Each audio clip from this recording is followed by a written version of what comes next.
जब इस दुनिया में इंसानों का नामो निशान तक नहीं था, हर तरफ सिर्फ खामोशी थी, ना कोई जानवर, ना कोई जिंदगी का निशान। उस वक्त एक दिन अल्लाह रब्बुल आलमीन ने अपने तमाम फरिश्तों को हुक्म दिया, ऐ मेरे फरिश्तों, मेरे अर्श अजीम के करीब सब इकट्ठा हो जाओ। अल्लाह रब्बुल आलमीन का हुक्म मिलते ही बेहिसाब फरिश्ते रोशनी की तरह चमकते हुए उस जगह हाजिर हो गए। तब अल्लाह ताला ने फरमाया, मैं जमीन पर अपना एक नुमाइंदा भेजना चाहता हूं। यह सुनकर फरिश्ते हैरान हो गए। उनकी पेशानियों पर सवाल थे और दिलों में तज्जुब। उन्होंने अदब से अर्ज किया, ऐ हमारे परवरदिगार, क्या आप ऐसी मखलूक को जमीन पर भेजना चाहते हैं जो वहां फसाद करेगी, खून खराबा मचाएगी? हालांकि हम तो हर वक्त आपकी तस्बीह और इबादत में मशगूल रहते हैं, फिर नया खलीफा बनाने की क्या जरूरत है?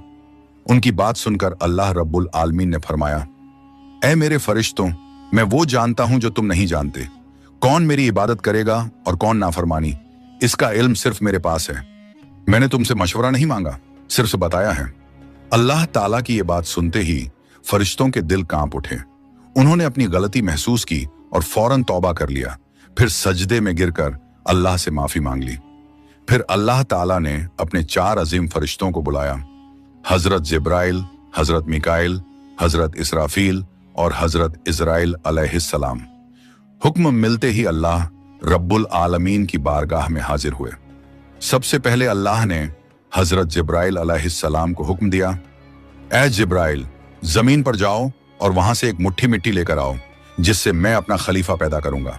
हजरत इजराइल अलैहिस्सलाम जमीन पर तशरीफ लाएं और मिट्टी उठाने लगे, मगर मिट्टी रोने लगी।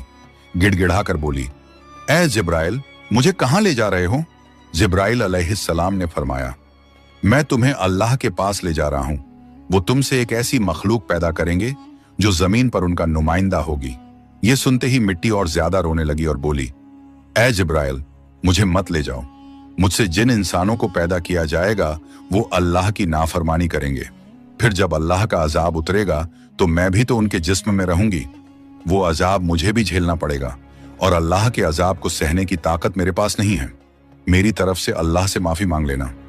मिट्टी की यह दर्द भरी पुकार सुनकर हजरत जिब्राइल अलैहिस्सलाम खाली हाथ वापस लौट आए और अल्लाह के दरबार में जाकर पूरी बात बयान कर दी।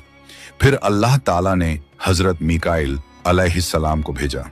वो भी जमीन पर तशरीफ लाएं, मगर मिट्टी ने उसी दर्द से फरियाद की और मिकाइल अलैहिस्सलाम भी खाली हाथ लौट आए।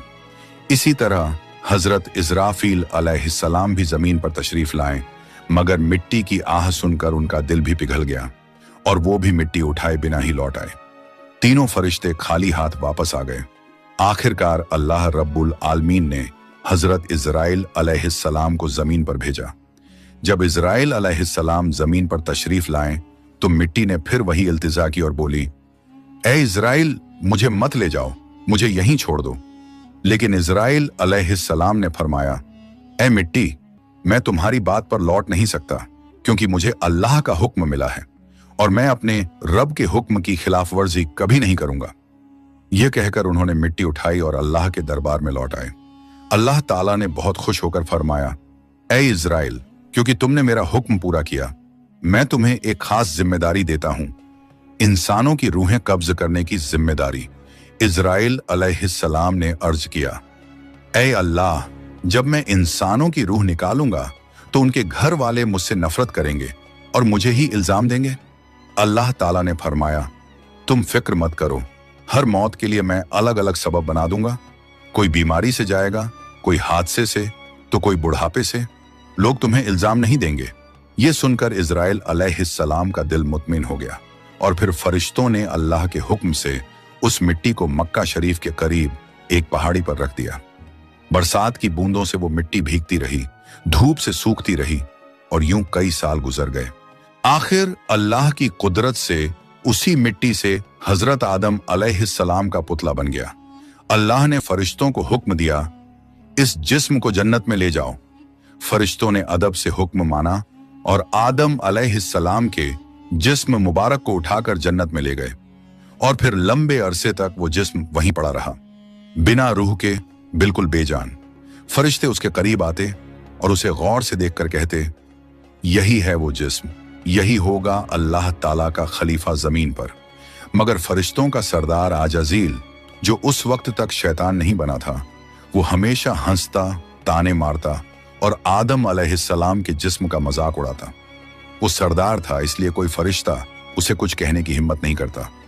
फिर अल्लाह रब्बुल आलमीन ने अपने चारों अजीम फरिश्तों हजरत जिब्राइल, हजरत मिकाइल, हजरत इजराफील और हजरत इजराइल अलैहिस्सलाम को बुलाया और फरमाया, ऐ मेरे फरिश्तों, तुम अर्श अजीम पर जाओ और वहां से आदम अलैहिस्सलाम की रूह लेकर आओ, फिर उसे उनके जिस्म में दाखिल कर दो। अल्लाह रब्बुल आलमीन का हुक्म मिलते ही चारों फरिश्ते अर्श अजीम की तरफ रवाना हो गए। उन्होंने आदम अलैहिस्सलाम की मुबारक रूह को कीमती हीरे जवाहरात से सजे एक खूबसूरत प्याले में रखा और अदब के साथ उनके जिस्म के पास ले आए। उस वक्त आसमान के तमाम फरिश्ते खुशी से झूम उठे। हर तरफ नूर ही नूर था। सब मिलकर उस पाक मौके में शरीक हुए। लेकिन वही अजाजील, जो बाद में इब्लीस बना, अल्लाह के इस फैसले से बिल्कुल खुश नहीं था। उसके दिल में तकब्बुर की चिंगारी सुलगने लगी थी। फिर अल्लाह ताला ने हुक्म दिया, ऐ आदम, अब रूह तेरे जिस्म में दाखिल हो जाए। और बस उसी लम्हे आदम अलैहिस्सलाम की रूह उनके जिस्म मुबारक में दाखिल कर दी गई। जैसे ही रूह ने जिस्म को छुआ, उनके अंग अंग में जान दौड़ गई। उनकी आंखें खुली, हाथ पांव हिले और जिस्म जिंदा हो गया। धीरे धीरे वो उठकर बैठ गए और उनकी जबान से पहली सदा निकली, अल्हम्दुलिल्लाह। ये लफ्ज सुनकर अल्लाह रब्बुल आलमीन बहुत खुश हुए। आदम अलैहिस्सलाम ने अपनी पहली नेमत मिलने पर शुक्र अदा करने के लिए 2 रकत नमाज अदा की। जब उनकी नमाज मुकम्मल हुई तो हीरे जवाहर और सोने चांदी से सजा एक खूबसूरत तख्त लाया गया। अल्लाह के हुक्म से हजरत आदम अलैहिस्सलाम उस तख्त पर बैठ गए और फरिश्ते चारों तरफ इज्जत और मोहब्बत से झुके हुए थे। फिर अल्लाह ताला ने फरमाया, ऐ मेरे फरिश्तों, आदम को इज्जत दो और उन्हें सजदा करो। अल्लाह का हुक्म मिलते ही करोड़ों फरिश्ते सजदे में गिर पड़े। हर तरफ नूर का सैलाब फैल गया। जब फरिश्तों ने सजदे से सिर उठाया तो देखा सिर्फ अजाजील खड़ा रह गया। बाकी सब आदम अलैहिस्सलाम को सजदा कर चुके थे, मगर अजाजील के चेहरे पर नफरत और घमंड साफ झलक रहा था। तब अल्लाह ताला ने अजाजील की तरफ रुक करके फरमाया, ऐ अजाजील, तूने मेरा हुक्म क्यों नहीं माना? अजाजील ने घमंड भरे लहजे में कहा, आपने आदम को मिट्टी से पैदा किया और मुझे आग से बनाया। आग की फितरत तो ऊपर उठने की है और मिट्टी की फितरत नीचे गिरने की। तो अगर किसी को सजदा करना चाहिए तो आदम को मुझे करना चाहिए। अजाजील की ये बात सुनकर अल्लाह रब्बुल आलमीन का गजब भड़क उठा। अल्लाह ने फरमाया, ऐ नाफरमान, तू यहां से निकल जा। तूने मेरा हुक्म नहीं माना। आज से तू हमेशा के लिए लानत और सजा का हकदार बन गया। बस उसी वक्त जो कभी फरिश्तों का सरदार था, वो लानत के साथ इब्लीस और शैतान बन गया। जब उसे जन्नत से निकाला गया तो वो रोने लगा और कहने लगा, ऐ अल्लाह, मैंने कितने अरसे तक तेरी इबादत की है, फरिश्तों को सिखाया है, तेरी खिदमत की है, तो तेरी रहमत से कुछ मांगना चाहता हूं। मेरी इल्तिजा कबूल कर ले। अल्लाह ताला ने फरमाया, क्या चाहता है तू? शैतान बोला, ऐ मालिक, मुझे कयामत तक की जिंदगी अता कर दीजिए। अल्लाह ने फरमाया, ठीक है, तुझे कयामत तक की जिंदगी दे दी जाएगी। फिर शैतान ने कहा, ऐ मालिक, आज जिस बनी आदम की वजह से मैं जन्नत से निकाला गया, उनके जिस्म, उनकी रगों में मैं दाखिल हो सकूं, ये ताकत मुझे अता कर दीजिए। अल्लाह ताला ने फरमाया, तुझे ये ताकत दी जाती है, लेकिन सुन ले ऐ शैतान, तू मेरे बंदों को धोखा दे सकता है, उन्हें गुनाहों में गिरा सकता है, लेकिन अगर मेरा कोई बंदा तौबा करेगा तो मैं उसके तमाम गुनाह माफ कर दूंगा और मेरे खास बंदों को तू कभी नुकसान नहीं पहुंचा पाएगा। और फिर शैतान को लानत देकर जन्नत से निकाल दिया गया। इसके बाद अल्लाह के हुक्म से हजरत आदम अलैहिस्सलाम का तख्त जन्नतुल फिरदौस में ले जाया गया। वहां आदम अलैहिस्सलाम को पूरी आजादी दी गई कि वो जन्नत की तमाम नेमतों का लुत्फ उठाएं, घूमें फिरें, खाएं पिएं। मगर आदम अलैहिस्सलाम का दिल किसी चीज की तरफ नहीं झुका। वो तन्हा बैठे इबादत करते रहते। उनके चेहरे पर एक गहरी उदासी थी। अल्लाह ताला को आदम अलैहिस्सलाम की ये हालत मालूम हुई तो उन्होंने हजरत जिब्राइल अलैहिस्सलाम को आदम अलैहिस्सलाम के पास भेजा।